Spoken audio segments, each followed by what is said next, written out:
Oklahoma Bridges here again. We're at Fairfax City Lake, and we're going to take a look and see if this lake is frozen. I saw a little bit of movement in the water over here, so I don't think it's as frozen over as Pawnee Lake was. Obviously there's some people out here testing it because there's some rocks on the water and some other things frozen in it. But I kind of get the feeling that this one's not as solidly frozen as Pawnee Lake was. So we'll skid a stone across the surface of the water here, and yeah, not as solidly frozen as Pawnee Lake, but still frozen.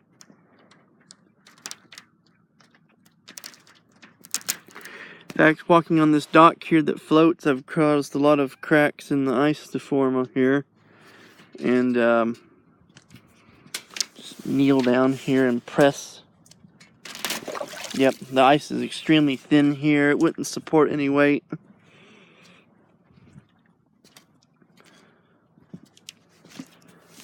But pretty neat though that the lake has frozen over like it has, and just gives you an idea of how cold it's gotten here. It looks like it might be frozen more over there.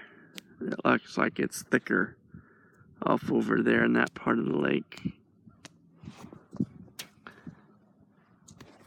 Like I said, we had several sustained days of sub-zero temperatures, below 32 degrees Fahrenheit, and had a few nights where it even got down into the single-digit numbers. So no doubt at all that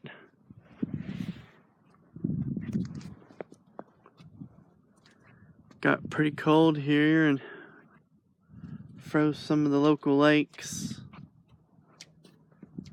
This is a very nice little lake too. It's kind of in some hills. It's narrow with the hills around it. I'm not sure what this creek is that's been impounded to form it, but it's not a bad little lake. As you can see, the rocks are sitting on the top of the water, so it is frozen, but ice is not near as thick as it was at Pawnee. So, Oklahoma Bridges here at Fairfax, Oklahoma. Thank you for watching.